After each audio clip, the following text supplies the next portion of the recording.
Hello friends, आप सभी का स्वागत है प्रगति इन लाइफ में, जो कि बिहार दरोगा के लिए प्रैक्टिस सेट चलाया जा रहा है, जिसमें कि 100 क्वेश्चन है। तो आप लोग इस वीडियो को एंड तक देखिए और टेस्ट दीजिए, मॉक टेस्ट दीजिए। और चैनल पर पहली बार है तो प्लीज़ चैनल को सब्सक्राइब कर लीजिए, जैसे कि आप लोगों का बेहतर तैयारी हो सके, जिससे कि रुक्मणी प्रकाशन का ये प्रैक्टिस सेट चलाया जा रहा है। तो चलिए स्टार्ट करते हैं। जैसे कि पहला क्वेश्चन दिया गया है कि सिंधु घाटी सभ्यता के लोगों का धर्म प्रमुखतः किस पर आधारित था। बताना है कि सिंधु घाटी सभ्यता के लोगों का धर्म जो है प्रमुखतः किस पर आधारित था। तो इसका करेक्ट आंसर है ऑप्शन नंबर सी, जो कि मातृ देवी की पूजा पर आधारित था सिंधु घाटी सभ्यता के लोगों का। और सिंधु घाटी सभ्यता का मुख्य फसल क्या था, तो गेहूं और जौ। जैसे कि मुख्य फसल क्या था उसका, तो गेहूं और जौ था सिंधु घाटी सभ्यता के लोगों का। चलिए नेक्स्ट क्वेश्चन देखते हैं। क्वेश्चन नंबर 2 है कि संगम कालीन दक्षिण भारत में भगवान कृष्ण की तुलना किस देवी से की गई है। बताना है कि संगम कालीन दक्षिण भारत में भगवान कृष्ण की तुलना किस देवता से की गई है। तो इसका करेक्ट आंसर है ऑप्शन नंबर डी, मौर्य देवता से। जो समकालीन दक्षिण भारत में भगवान श्री कृष्ण की तुलना मौर्य देवता से की गई है। और ये जो है ऋग्वेद में कृष्ण को अंगरीष ऋषि का शिष्य बताया गया। देखिए ऋग्वेद में जो है कृष्ण को अंगरीष, जो कि अंगरीष ऋषि का शिष्य बताया गया है। चलिए नेक्स्ट क्वेश्चन देखते हैं। क्वेश्चन नंबर 3 है कि निम्न का सही क्रम क्या है। देखिए बताना है कि निम्न का सही क्रम क्या है। शिशुनाग वंश, सिकंदर का आक्रमण, कलिंग का युद्ध, मेघासनीस की भारत यात्रा। तो इसका करेक्ट आंसर है option number B. Option number B जो है 1, 2, 4 और 3। पहले जो है शिशुनाग वंश आया था, उसके बाद सिकंदर का आक्रमण, उसके बाद मेगास्थनीज की भारत यात्रा और उसके बाद कलिंग युद्ध। जैसे कि चलिए नेक्स्ट क्वेश्चन देखते हैं। गौतम बुद्ध ने बोध गया में ज्ञान प्राप्त हुआ और उन्हें अपना पहला उपदेश सारनाथ में किस भाषा में दिया। देखिए बताना है कि गौतम बुद्ध ने बोध गया में ज्ञान प्राप्त हुआ, उन्होंने अपना पहला उपदेश सारनाथ में किस भाषा में दिया है। तो इसका सही आंसर है ऑप्शन नंबर सी, पाली भाषा में। गौतम बुद्ध ने बोध गया में ज्ञान प्राप्ति हुआ और पहला उपदेश जो है सारनाथ में पाली भाषा में दिया था। और गौतम बुद्ध के जो कि प्रथम उपदेश सारनाथ में ही दिए थे। और बौद्ध धर्म की में धर्म चक्र प्रवर्तन कहा जाए। देखिए उपदेश को धर्म चक्र प्रवर्तन कहा जाता है, धर्म चक्र प्रवर्तन कहा जाता है। चलिए नेक्स्ट क्वेश्चन देखते हैं। क्वेश्चन है कि निम्नलिखित युग्मों में से कौन से सही सुमेलित है। बताना है कि इसमें कौन सही सुमेलित है। ये बुक दिया गया है और ये लेखक का नाम दिया गया है। तो मृक्ष कटिकम शूद्रक दिया गया, बुद्ध चरितम, वसुबंधु, मुद्राक्षस, विशाखदत्त, हर्षचरित, बाणभट्ट। इसमें बताना है कि कौन सही है। तो इसका करेक्ट आंसर है option number B. Option number B जो है सही। देखिए मृक्ष कटिकम के लेखक कौन है, तो शूद्रक है। और ये मुद्राक्षस के लेखक कौन से, विशाखदत्त है। और हर्षचरित के लेखक कौन से है, तो बाणभट्ट। ये जो है 1, 3 और 4, ये ऑप्शन नंबर बी जो है सही है। नेक्स्ट क्वेश्चन देखते हैं। क्वेश्चन नंबर 6 है कि गुप्त शासकों द्वारा जारी किए गए चांदी के सिक्के कहलाते हैं। देखिए बताना है कि गुप्त शासकों द्वारा जारी किए गए चांदी के सिक्के को क्या कहा जाता है। तो इसका सही आंसर है ऑप्शन नंबर ए, रूप्यक। ये जो गुप्त शासकों द्वारा जारी किए चांदी के सिक्के को रूप्यक कहा जाता है। और गुप्त वंश के संस्थापक कौन से है, तो श्री गुप्त है। ये जो है श्री गुप्त, गुप्त वंश के संस्थापक कौन से है, तो श्री गुप्त कहा जाता है। और ये जो गुप्त काल में सोने के सिक्के को दिनार कहा जाता है। ये जो है दिनार जो है सोने के सिक्के को कहा जाता है गुप्त काल में। चलिए नेक्स्ट क्वेश्चन देखते हैं। क्वेश्चन नंबर 3 है कि सूची 1 को सूची 2 के साथ सुमेलित कीजिए और सूची के साथ नीचे दिए गए कूट का प्रयोग करके सही उत्तर दीजिए। तो इसका सही आंसर है option number B. Option number B जो है ए का 3 हो गया, बी का 4 हो गया, सी का 2 हो गया और डी का 1 हो गया। तो ऑप्शन नंबर बी सही है। देखिए एलिफेंटा का है गुफा, और ये जो है श्रवण बेलगोला मूर्ति, और खजुराहो का मंदिर, खजुराहो का मंदिर ऑप्शन नंबर बी, और सांची स्तूप। ऑप्शन नंबर बी सही है। नेक्स्ट क्वेश्चन देखते हैं, क्वेश्चन नंबर 8 है कि ब्राह्मणों पर जजिया कर सर्वप्रथम किसने लगाया। बताना है कि ब्राह्मणों पर जजिया कर किसने लगाया। तो इसका सही आंसर है option number A Firoz Tughlaq. ब्राह्मणों पर जजिया कर सर्वप्रथम किसने लगाया, तो फिरोज तुगलक ने। नेक्स्ट क्वेश्चन देखते हैं कि निम्नलिखित में से किसे तूतीय ए हिंद यानी भारत का तोता की उपाधि मिली है। तोतुए हिंद या भारत के तोता की उपाधि मिली है, किसको दिया गया है, तो ऑप्शन नंबर सी सही है, अमीर खुसरो को। नेक्स्ट क्वेश्चन देखते हैं, क्वेश्चन नंबर 10 है कि मुगल चित्रकला के विषय में कौन सा कथन सत्य है। बताना है कि मुगल चित्रकला के विषय में कौन सा कथन सत्य है। तो इसका सही आंसर है ऑप्शन नंबर डी उपयुक्त सभी। ये जो है मुगल चित्रकला के विषय में कौन सा कथन सत्य है, तो उपयुक्त सभी देखिए युद्ध दृश्य, दरबारी चित्रण, पशु पक्षी और प्राकृतिक दृश्य। तो ऑप्शन नंबर डी सही है। नेक्स्ट क्वेश्चन देखते हैं दोस्तों, वीडियो अच्छा लग रहा है तो प्लीज़ लाइक कीजिए। मॉक टेस्ट चल रहा है। जहांगीर ने अपनी पत्नियों से किसे पटम हंसी या बदशाह बेगम की उपाधि प्रदान की। बताना है कि जहांगीर ने अपनी पत्नियों में किसे पटम महिषी या बदशाह बेगम की उपाधि दी थी। तो इसका करेक्ट आंसर है ऑप्शन नंबर सी नूरजहां को। देखिए नूरजहां को जहांगीर ने अपनी पत्नी को, ये पत्नी थी नूरजहां, और उसको पटम महिषी और बदशाह बेगम की उपाधि दी थी। और नूरजहां का वास्तविक नाम था हेमरुनिसा। नूरजहां का वास्तविक नाम क्या था, हेमरुनिसा, हेमरुनिसा। नेक्स्ट क्वेश्चन देखते हैं, क्वेश्चन नंबर 12 है कि पेशवाओं की श्रृंखला में अंतिम पेशवा कौन था। बताना है कि पेशवाओं की श्रृंखला में अंतिम पेशवा कौन था।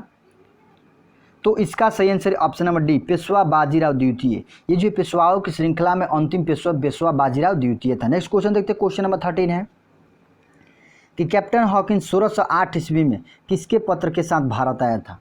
बताना है कि कैप्टन हॉकिंस जो है 1608 ईस्वी में किसके पत्र के साथ भारत आया था।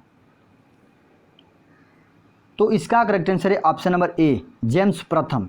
ये जो जेम्स प्रथम के शासनकाल में कैप्टन हॉकिंस आया था, ऑप्शन नंबर ए सही है। नेक्स्ट क्वेश्चन देखते हैं, क्वेश्चन नंबर 14 है कि थियोसोफिकल सोसाइटी ने भारत में कब और कहां अपना मुख्य कार्यालय स्थापित किया। बताना है कि थियोसोफिकल सोसाइटी ने भारत में कब और कहां अपना मुख्य कार्यालय स्थापित किया।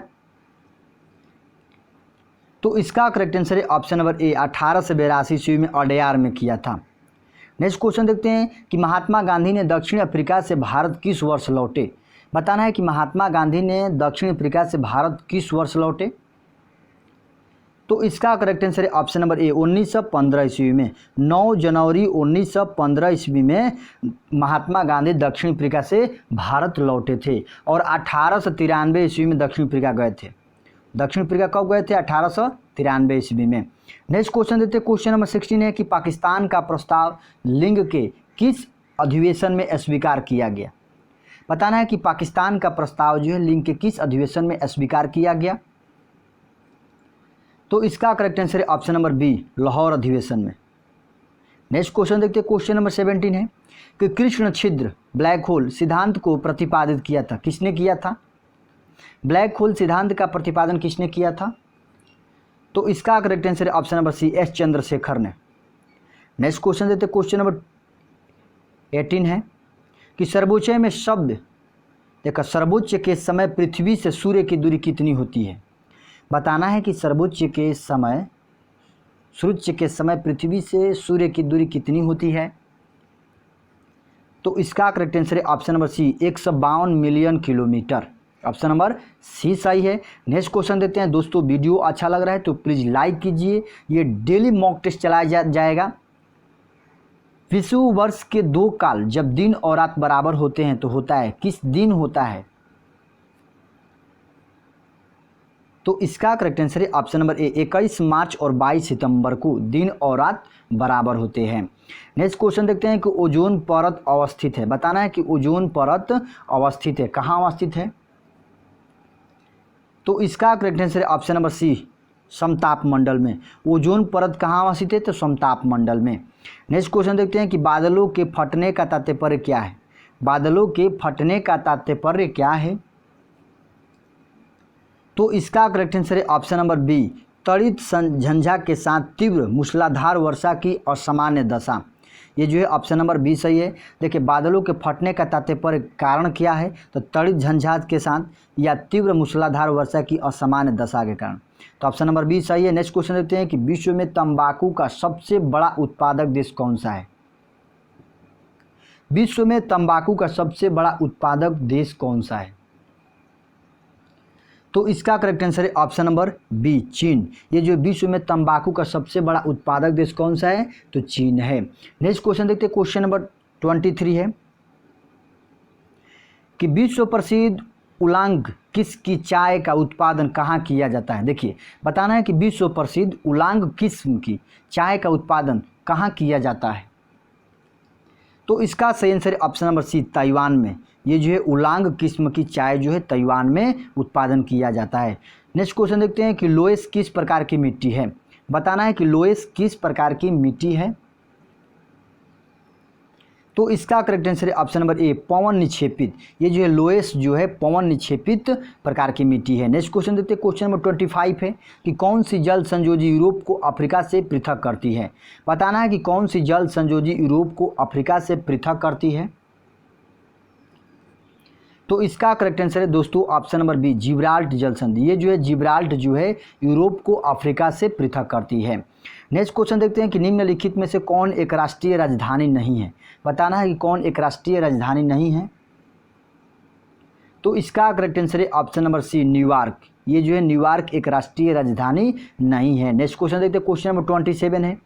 दोस्तों ये वीडियो अच्छा लग रहा है तो प्लीज़ लाइक कीजिए, अपने दोस्तों के साथ ज़्यादा से ज़्यादा शेयर कीजिए। आप लोगों की ये मेहनत करते हैं तो आप लोग प्लीज़ लाइक कीजिए। चैनल पर पहली बार है तो प्लीज़ चैनल को सब्सक्राइब कर लीजिए।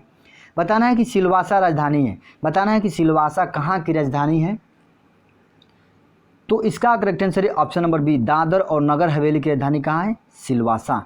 ये जो दादर और नगर हवेली की राजधानी कहाँ है, तो सिलवासा है। नेक्स्ट क्वेश्चन देखते हैं, क्वेश्चन नंबर 28 है कि भारत में हिमालय की सबसे ऊंची चोटी निम्नलिखित में से कहाँ है। बताना है कि भारत में हिमालय की सबसे ऊंची चोटी कहाँ है, तो इसका सही आंसर है ऑप्शन नंबर सी सिक्किम में। ये जो भारत की हिमालय की सबसे ऊंची चोटी कौन सी है, तो कहाँ है, तो सिक्किम है। नेक्स्ट क्वेश्चन देखते हैं, भारत भूमि पर सबसे अधिक व्यापक रूप में कौन सी मिट्टी फैली हुई है। बताना है कि भारत भूमि पर सबसे अधिक व्यापक रूप से कौन सी मिट्टी फैली हुई है,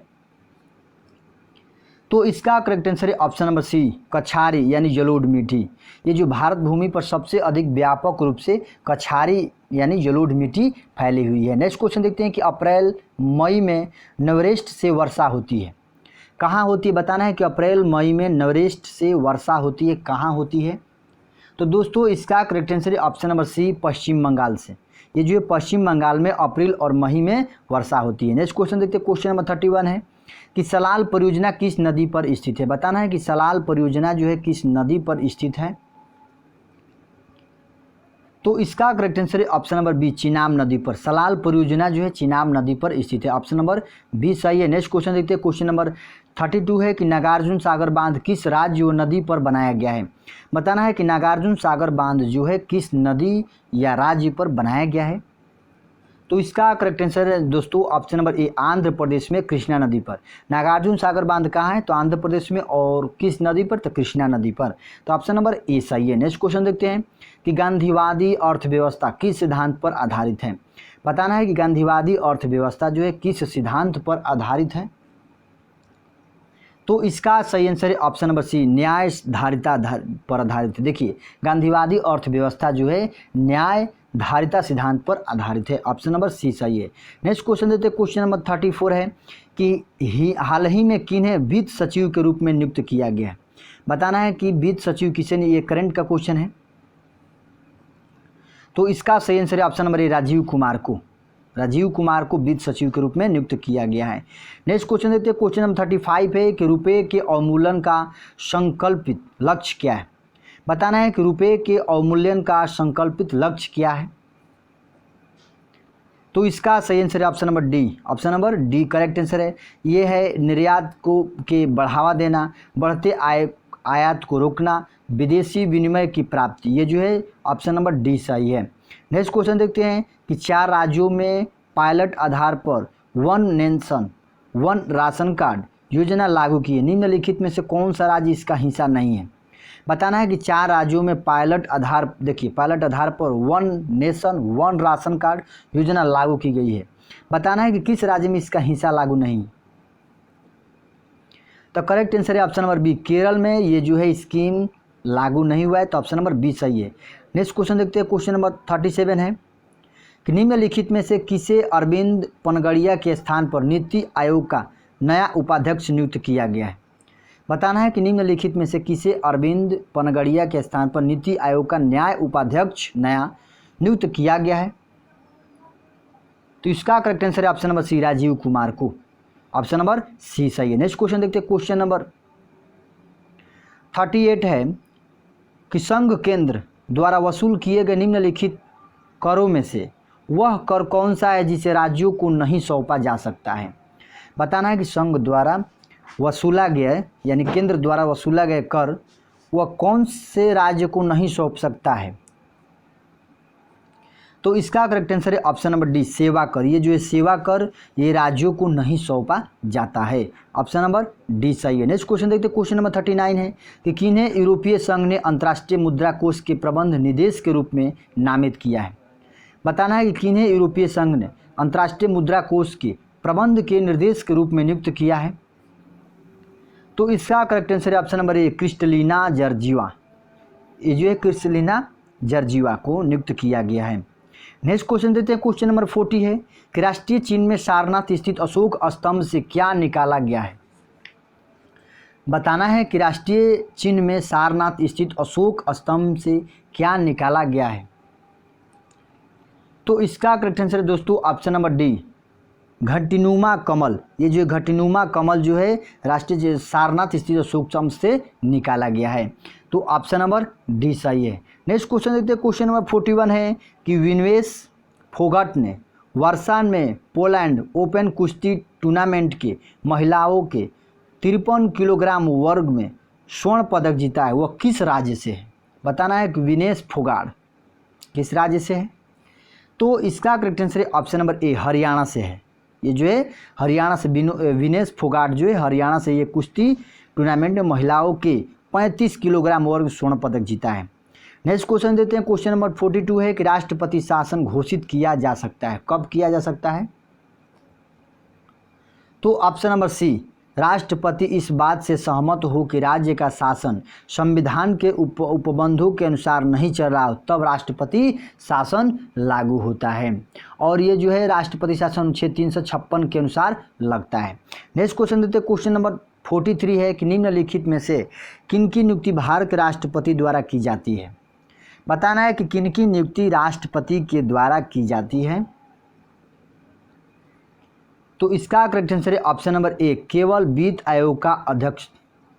ये जो है किनकी नियुक्ति राष्ट्रपति भारत के राष्ट्रपति द्वारा की जाती है? तो वित्त आयोग का अध्यक्ष की नियुक्ति राष्ट्रपति द्वारा की जाती है। तो ऑप्शन नंबर ए सही है।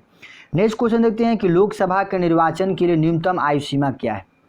बताना है कि लोकसभा के निर्वाचन आयोग की न्यूनतम आयु सीमा क्या है? तो इसका करेक्ट आंसर है ऑप्शन नंबर डी, 25 वर्ष। देखिए लोकसभा के निर्वाचन के लिए न्यूनतम आयु सीमा 25 वर्ष है और ये जो है 5 वर्ष के लिए लगता है। ये जो है 5 वर्ष के लिए होता है। नेक्स्ट क्वेश्चन देखते हैं, क्वेश्चन नंबर 45 है कि उच्च न्यायालय के न्यायाधीशों की पेंशन भारित है। बताना है कि उच्च न्यायालय के न्यायाधीशों की पेंशन भारित है क्या है? तो इसका करेक्ट आंसर है ऑप्शन नंबर ए, भारत की संचित निधि पर। ये जो उच्च न्यायालय के न्यायाधीशों की पेंशन धारित किस पर संचित है? तो भारत की संचित निधि पर आधारित है। तो ऑप्शन नंबर ए सही है। नेक्स्ट क्वेश्चन देखते हैं, क्वेश्चन नंबर 46 है कि निम्नलिखित में से किस तिथि को भारतीय संविधान निर्माता डॉक्टर भीमराव अम्बेडकर की मृत्यु हुई थी? बताना है कि भीमराव अम्बेडकर की मृत्यु कब हुई? तो इसका करेक्ट आंसर है ऑप्शन नंबर बी, 6 दिसंबर 1956 ईस्वी में डॉक्टर भीमराव अंबेडकर की मृत्यु 6 दिसंबर 1956 ईस्वी को हुई थी। नेक्स्ट क्वेश्चन देखते हैं कि निम्नलिखित में से किसने न्यूटन से पूर्व ही बता दिया था कि सभी वस्तुएं पृथ्वी की ओर गुरुत्वाकर्षण होती है? बताना है कि न्यूटन से पूर्व ही बता दिया गया कि सभी वस्तुएं पृथ्वी की ओर गुरुत्वाकर्षण होती है। तो इसका करेक्ट आंसर है ऑप्शन नंबर डी, ब्रह्मगुप्त। ये जो है ब्रह्मगुप्त ने बताया कि पृथ्वी की ओर गुरुत्वाकर्षण, सभी वस्तुएं पृथ्वी के गुरुत्वाकर्षण की होती है। तो ऑप्शन नंबर डी जो है ब्रह्मगुप्त ने न्यूटन से पहले बताए थे। नेक्स्ट क्वेश्चन देखते हैं कि किस राज्य में आदि पुरुकु त्यौहार मनाया जाता है। बताना है किस राज्य में आदि पुरुकु त्यौहार मनाया जाता है। तो इसका करेक्ट आंसर है option number B, Tamil Nadu. Tamil Nadu राज्य में जो है आदि पुरुकु मनाया जाता है। ऑप्शन नंबर बी सही है। नेक्स्ट क्वेश्चन देखते हैं, क्वेश्चन नंबर 49 है कि ऊष्मा किस प्रक्रिया से सर्वाधिक तीव्र गति से स्थानांतरित होती है। तो इसका करेक्ट आंसर है ऑप्शन नंबर सी, विकिरण विधि द्वारा। ये जो ऊष्मा जो है विकिरण प्रक्रिया सर्वाधिक तीव्र गति से स्थानांतरित होती है। नेक्स्ट क्वेश्चन है, निम्नलिखित में से किस विद्युत चुंबकीय तरंग की तरंग दैर्घ्य अधिकतम होती है। बताना है कि किस विद्युत चुंबकीय तरंग की तरंग दैर्घ्य अधिकतम होती है। तो इसका करेक्ट आंसर है ऑप्शन नंबर बी, औरक्त। औरक्त जो है तरंग दैर्घ्य अधिकतम होती है। नेक्स्ट क्वेश्चन देखते हैं, क्वेश्चन नंबर 51 है कि हाल ही में किस दो क्रिकेटरों को नाइटहुड की उपाधि से सम्मानित किया गया। बताना है कि किन दो क्रिकेटरों को नाइटहुड की उपाधि से सम्मानित किया गया है। तो इसका करेक्ट आंसर है option number C, Geoffrey Boycott, Andrew ट्रेस को। ऑप्शन नंबर सी सही है। जेफरी वाइड और एंड्रू ट्रेस को नाइटहुड की उपाधि से सम्मानित किया गया है। नेक्स्ट क्वेश्चन देते हैं, क्वेश्चन नंबर 52 है कि एक कंप्यूटर की स्मृति को प्राय किलोबाइट या मेगाबाइट द्वारा व्यक्त किया जाता है। एक बाइट है, बताना है कि एक बाइट बराबर क्या कितना होता है। तो इसका सही आंसर है ऑप्शन नंबर ए, 8 बाइनरी अंक होता है। देखिए एक बाइट में 8 बाइनरी अंक होता है। ऑप्शन नंबर ए सही है। नेक्स्ट क्वेश्चन देते हैं कि निम्नलिखित में से कौन विद्युत अचुंबकीय है। बताना है कि कौन विद्युत अचुंबकीय है। तो इसका करेक्ट आंसर है ऑप्शन नंबर सी, जस्ता। जस्ता जो है एक विद्युत अचुंबकीय है। नेक्स्ट क्वेश्चन देखते हैं, क्वेश्चन नंबर 54 है कि मिल्क ऑफ मैग्नीशिया क्या होता है। बताना है कि मिल्क ऑफ मैग्नीशिया क्या होता है। तो इसका सही आंसर है option number D, magnesium hydroxide. ये जो मिल्क ऑफ मैग्नीशिया क्या होता है, तो मैग्नीशियम हाइड्रोक्साइड होता है। ऑप्शन नंबर डी सही है। नेक्स्ट क्वेश्चन देते हैं, क्वेश्चन नंबर 55 है कि निम्नलिखित में से किस देश ने विश्व की सबसे ऊंची रिंग रोड बनाई है। किस देश ने विश्व की सबसे ऊंची रिंग रोड बनाई है। तो इसका करेक्ट आंसर है option number C. Option number C जो है चीन जो है विश्व की सबसे ऊंची रिंग रोड बनाई है। नेक्स्ट क्वेश्चन देखते हैं कि निम्नलिखित में से कौन सा राज्य वर्ष 2022 के राष्ट्रीय खेलों की मेजबानी करेगा। वर्ष 2022 में राष्ट्रीय खेलों की मेजबानी कौन करेगा। तो इसका करेक्ट आंसर है ऑप्शन नंबर ए, मेघालय। ये जो है मेघालय 2022 में राष्ट्रीय खेलों की मेजबानी करेगा। नेक्स्ट क्वेश्चन देखते हैं, क्वेश्चन नंबर 57 है कि निम्नलिखित में से किस विटामिन को हार्मोन माना जाता है। बताना है कि किस विटामिन को हार्मोन माना जाता है। तो इसका सही आंसर है option number D, vitamin D को हार्मोन माना जाता है। नेक्स्ट क्वेश्चन देखते हैं, क्वेश्चन नंबर 58 है कि ऑक्सीजन की उपस्थिति में ग्लूकोज के कार्बन डाइऑक्साइड एवं जल में ऊर्जा निर्मुक्त होने के साथ पूर्ण स्थानांतरण होने को क्या कहते हैं। ऑक्सीजन की उपस्थिति में ग्लूकोज के कार्बन डाइऑक्साइड एवं जल में ऊर्जा नियुक्त होने के साथ पूर्ण स्थानांतरण होने को क्या कहते हैं। तो इसका सही आंसर है ऑप्शन नंबर ए, वायु श्वसन। नेक्स्ट क्वेश्चन देखते हैं कि क्वेश्चन नंबर 59 है कि वृद्ध हार्मोन स्रावित होता है। बताना है कि वृद्ध हार्मोन स्रावित होता है, कैसे होता है। ऑप्शन नंबर डी, पिट्यूटरी से। ये जो वृद्ध हार्मोन कहाँ स्रावित होता है, पिट्यूटरी से। नेक्स्ट क्वेश्चन देखते हैं कि प्रधानमंत्री नरेंद्र मोदी ने हाल ही में किस देश के साथ पेट्रोलियम उत्पादन पाइपलाइन का उद्घाटन किया है। प्रधानमंत्री नरेंद्र मोदी ने हाल ही में किस देश के साथ पेट्रोलियम उत्पादन पाइपलाइन का उद्घाटन किया है। तो इसका सही आंसर है option number B, Nepal. Option number B Nepal है। तो दोस्तों यही वीडियो समाप्त होता है, जो कि ये प्रैक्टिस सेट चल रहा है। ये 100 क्वेश्चन का, जो कि 40 क्वेश्चन हम शाम में लेकर आएंगे। तो इस वीडियो को देखना ना भूलें, और चैनल पर पहली बार है तो प्लीज़ चैनल को सब्सक्राइब कर लीजिए। जय हिंद, जय भारत।